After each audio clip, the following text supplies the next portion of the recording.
Episode 3 of the R&B Divas, Miss Aretha Franklin, Queen of Soul. Daydreaming and I'm thinking of you. You make me feel like a natural woman. Change, change, change. Chain of food. Go. Jump, jump, jump to it. 'Cause the road is still the road.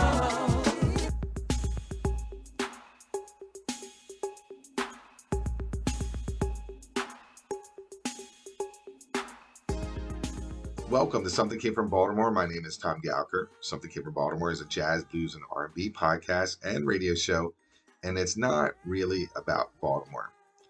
If you haven't followed along, we are in the middle of the R&B Diva series, and tonight it's Miss Aretha Franklin. By the way, the R&B Divas are Patti LaBelle, Diana Ross, Aretha Franklin, Gladys Knight, Dionne Warwick, and Tina Turner. Besides my voice, you're going to hear the following music industry leaders: genre buster Darnell Miller, the rapping professor Eartha Holly, jazz pianist Lafayette Gilchrist, band leader and educator Eddie Morgan, the man with a voice Marcellus, the bass man Shepard, former A&R gospel manager Jim Henry, Kelly Bell from the Kelly Bell Blues Band, music critic and author Christian Gerard, band leader Alvin Jones, and the Funkmeister Duke Benjamin.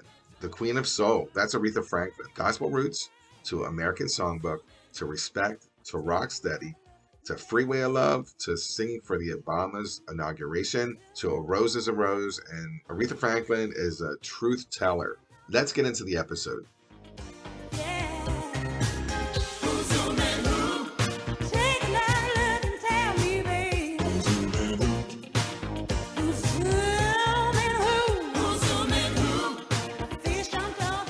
Aretha Franklin, otherwise known as the greatest singer of all time, all genres, all ways.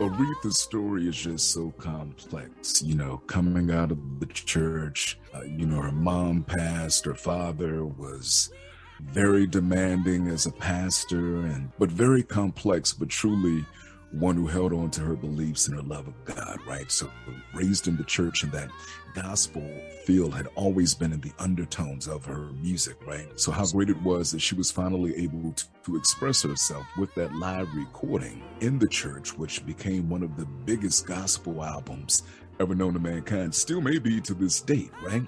But so many great songs like Holy, Holy came out of there. Aretha, she was called the Queen of Soul, of course, but it was her gospel roots that really seeped into her soul and made her who she was. And any of the folks that come from the South, even though she spent the bulk of her time up in Detroit, she was claimed as like a girl from the South because she had all the things that make Southern people who they are. That's what Aretha brought to the table. Yeah, Aretha Franklin's catalog is endless. People still coming across some of her 60s body of work that's incredible. Yeah, Aretha was freaking incredible.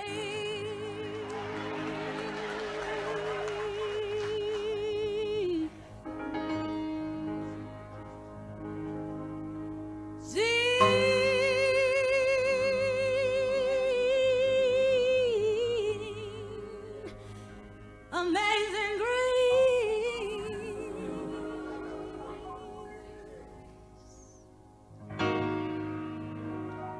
How sweet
my focus on Aretha was based on my background in gospel music and listening to radio stations around the country, looking at playlists, and her Amazing Grace album, that particular tune was one that always struck me. And she just had a unique style with her voice. But that Amazing Grace and Precious Lord were, that whole album was outstanding.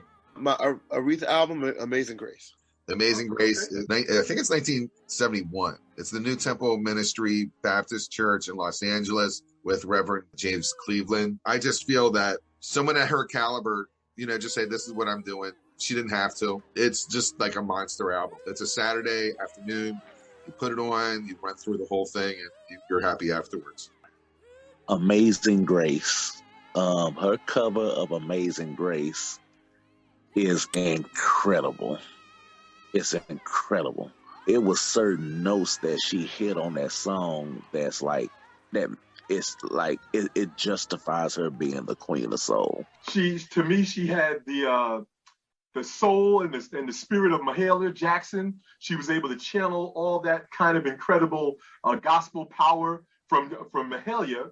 Yet, because she was a Detroit girl, she had all the hipness that came from walking in the secular world.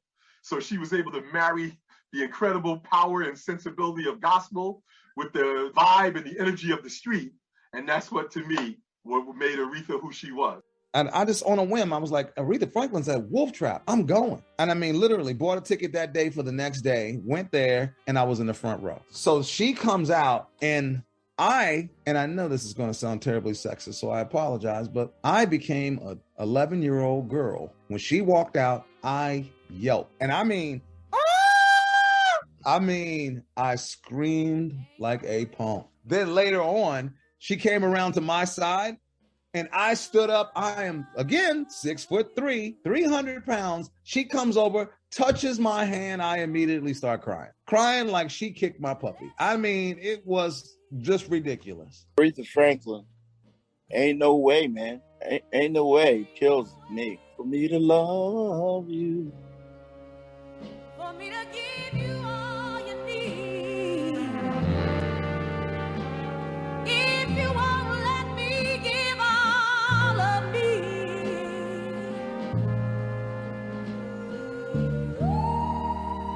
I know that a woman's duty is to have and love a man. And that's the way it was for me.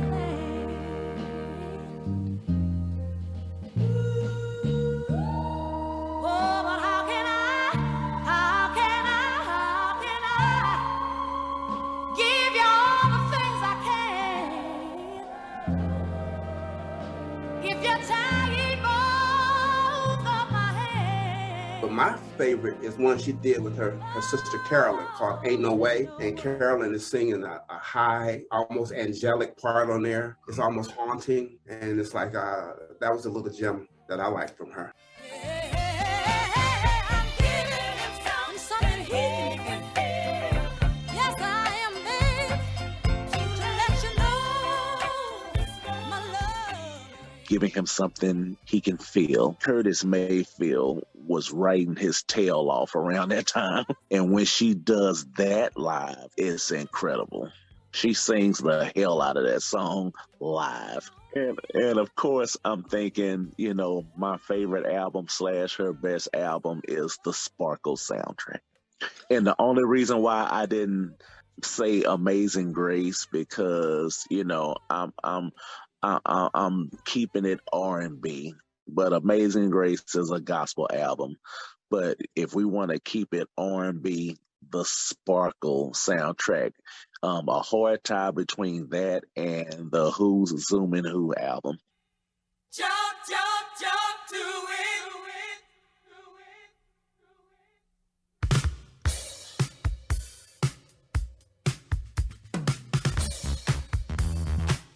I would say Jump to It. It's just Jump to It. Just got it for me. That's it. Jump to It. That whenever I hear that song, I could play it for like 30 minutes.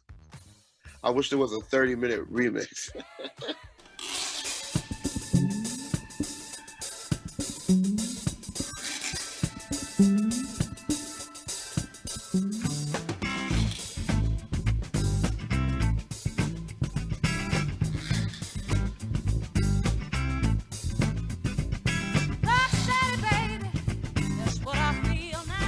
Rocksteady, because it's just that party joint, right?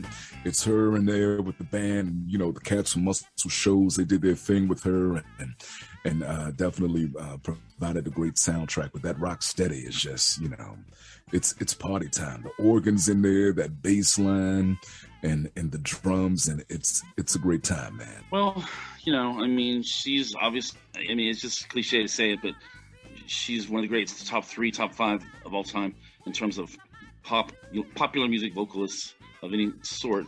She's legendary. The words don't even have meaning. She's just Aretha, you know. And they also forget that when you listen to her records, even the old stuff, that's her playing the piano and singing. You know, people forget that part too. And I'm like, well, she's an amazing musician. I like to say about Aretha is that came up in a rich musical environment because her father was the pastor of a church. And so she grew up inside of all that beautiful gospel music that shaped her own musical sensibilities. But the secret weapon that Aretha had that a lot of her contemporaries didn't have is she was a musician. She played piano. So there's nothing in the world like being able to feel it from inside of you, put it down, and play it and sing it as you're doing it, because you can get it exactly like you want it. Those little runs and those powerful hits that you want, they line up with the way she's singing. And that was her secret weapon, in my opinion, is what made her such an incredible performer.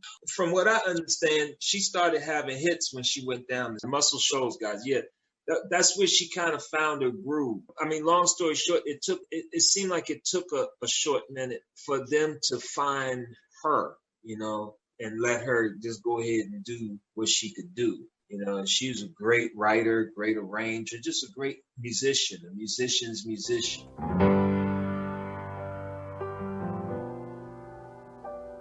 There's a place for us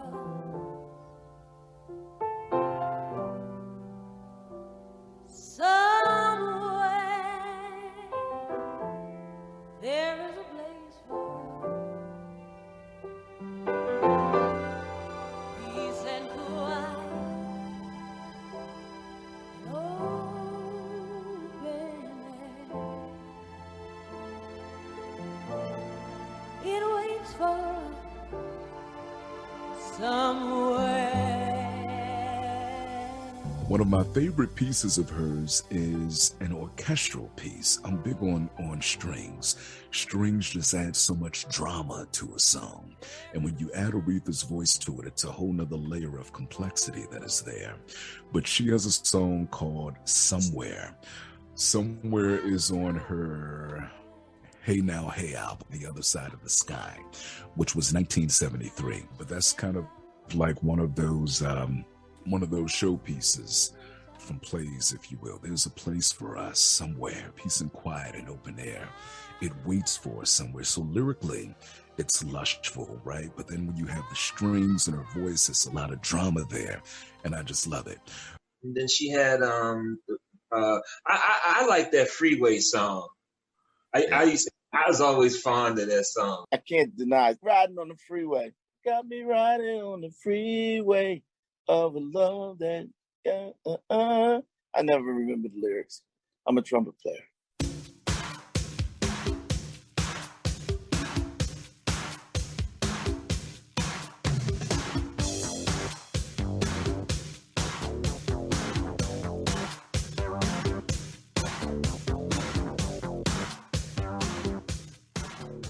Guns a little bit and go with her 80s. You know, I think it's fun. She really sort of made a new sort of career for herself in the 80s, coming back with some really fun pop songs. She did Freeway of Love, which was a top 10 hit, you know, sort of out of nowhere. It came out in 85. Looking out on the morning rain,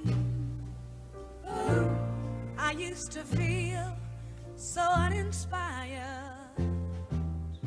Natural Woman. You can't go wrong with Natural Woman. Songs from Aretha Franklin, her catalog is so vast and so huge, but A Natural Woman, that song, my band even does that song. Anytime that we do a song like that, I really get a chance to dig a little bit deeper, because then it makes me listen to it a little bit differently and hear it from the artist's point of view, as opposed to just hearing it playing on the radio and just, okay, I like the song. It makes me dig in and see why I like the song. I like the hesitations they do when they get to that breakdown where she's, oh, you make me feel like a, that beautiful hesitation they put on it. And it's her voice that really resonates, and that nice piano swell she puts underneath that. Daydreaming and I'm thinking of you. Daydreaming and I'm thinking of you. Daydreaming and I'm thinking of you. Daydreaming and I'm thinking of you. Look at my mind,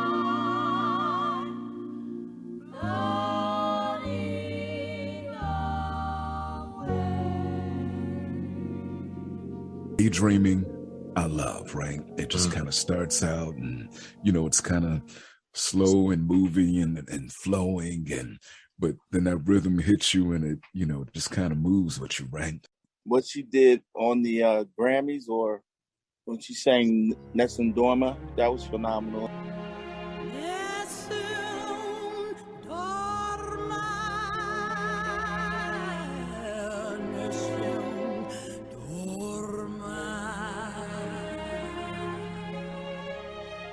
One famously knows the story about how when Pavarotti was very ill and could not sing at the Grammys, they called her up and they wanted her to do like a medley of her hits.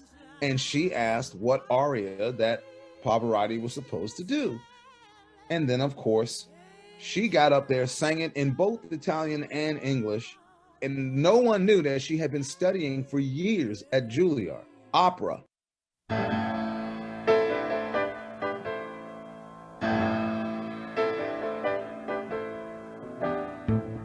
Pulling roses, I have been removed. I have seen the specter, he has been here too. Distant cousin from down the line. From Young, Gifted, and Black, 1972. It's an Elton John song. It's the Yes. border song, Holy Moses. Elton John did a great... I'm going to just stop you for 1 second, because I gave you my favorite album, but I have my standbys, which was Lady Soul, Young, Gifted, and Black, Sparkle, and Giving Them Some, and the Jump to It album. But I had to pick one, because that album meant a lot to Black America. For me, like, it's, I grew up right when the MTV was hitting. That was probably my first exposure to Aretha, really, were those 80s pop songs, I mean, apart from like Respect, of course. That's a no-brainer. R-E-S-P-E-C-T, find out what it means to me. R-E-S-P-E-C-T, take F-T-C-T. Right in line with that is Chain of Fools. Chain of Fools is like a locomotion. It just chugs along. It almost sounds like a blues song, and it's got that kind of heavy, like you sing it from your chest. Chain, chain, chain, chain of fools. You don't pretty that up. You put that grit in it, and that's what Aretha delivered on that song to make you feel it. Like that song kicks me in my chest every time I hear it. Chain, chain, chain.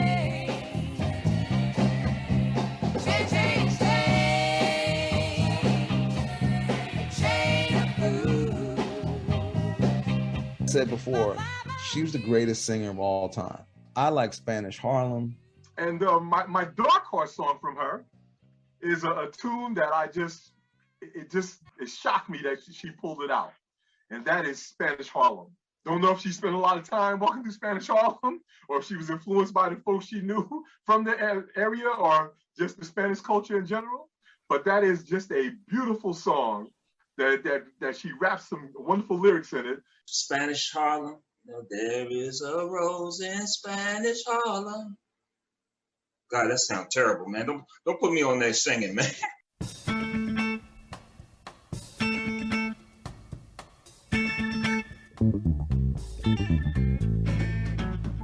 La la la.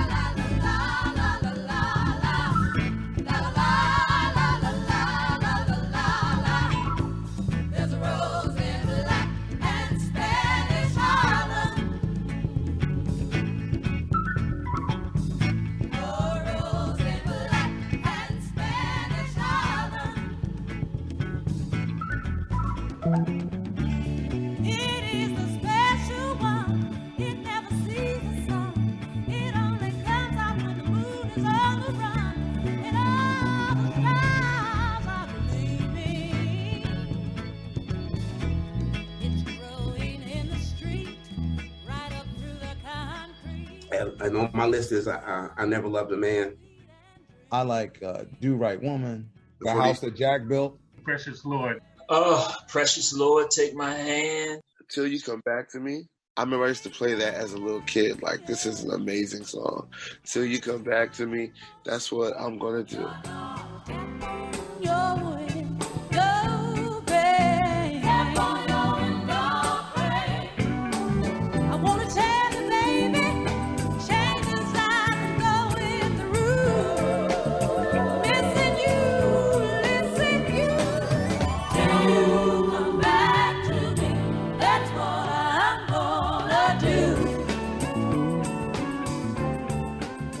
A young reporter interviewing her, and he was asking her about what her opinion was on auto-tune.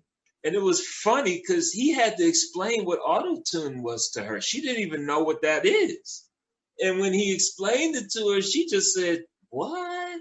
She couldn't even relate to anything like that. She never needed auto-tune at all, ever.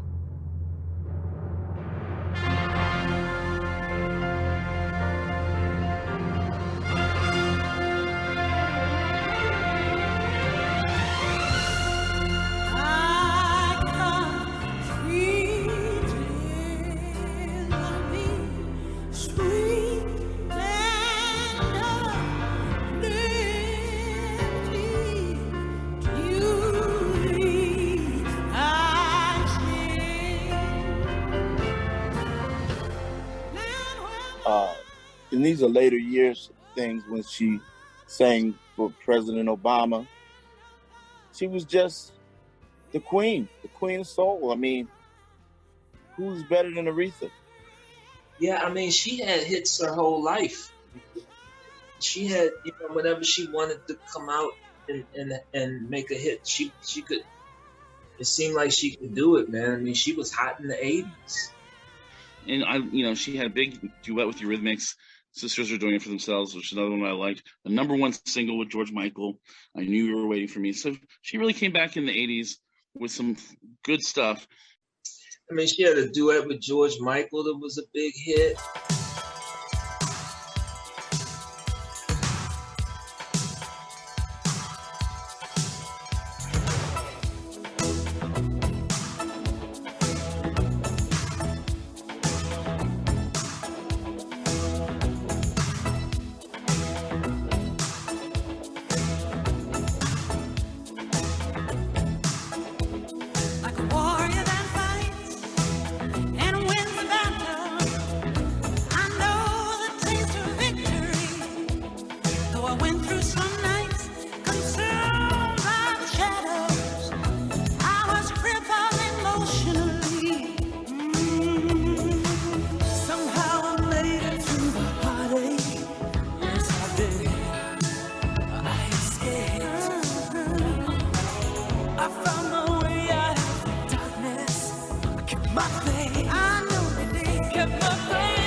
Yeah, I mean, she had been sort of flailing there for a while, and she came back in a big way, and very confidently. She just fit right into that era, that sort of aesthetic, and she made it work. I think she did a really nice job. Lauryn Hill, Roses Just Still Rose back in like the late 90s. There's so many songs of hers that I could really Jude, but I'm gonna go a little bit new school. A rose is still a rose. Well, what can you say about Aretha? I mean, you know, the voice. Who was it? Marianne Faithfull said that, you know, hers is the voice of God. So what can you say about her? I mean, my goodness, man. I mean, Aretha Franklin. Oh my goodness. I mean, you might as well say Mahalia Jackson, man. Everything she did. I'm listening to so much more than music. And that's what she was. So much more than music. She will forever be the greatest. She was just the queen of soul. I mean, who's better than Aretha?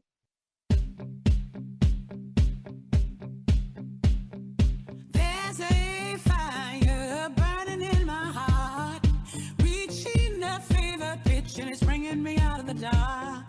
Finally, I can see it crystal clear. Go ahead and sell me out, and I'll lay your ship bare. See how I will leave with every part of you. Don't underestimate the things that I will do. There's a fire burning in my heart, reaching a fever pitch, and it's bringing me out of the dark. The scars of your love remind me of us. It keeps me thinking we almost had it all. The scars of your love keeps me breathless. I can't help thinking we could have had it all. Roaring in the I hope you enjoyed the R&B Diva's voice and song collage featuring Miss Aretha Franklin. Just subscribe to the podcast because you don't want to miss our 4th episode, which is Miss Gladys Knight. Before we go, I just want to thank our musicians and industry leaders who contributed their voices and time to this project. End of episode 3 of the R&B Divas, Miss Aretha Franklin, the Queen. End of episode. Gerald Albright, Priya Schneider, Charlie Hunter, Duke Robillard, Sean Jones, Walter Beasley, Steve Swallow. Something Came From Baltimore is a jazz, blues, and R&B podcast and radio show, and it's not really about Baltimore. Subscribe to the podcast and listen to your favorite artist or future favorite artist. That's Something Came From Baltimore. And be a part of that Be More music scene. Joe Lovano, Jeff Coffin, Paula Cole, Danuzo Makatani, Ann Passio, Ches Smith, Thumbscroll, mostly.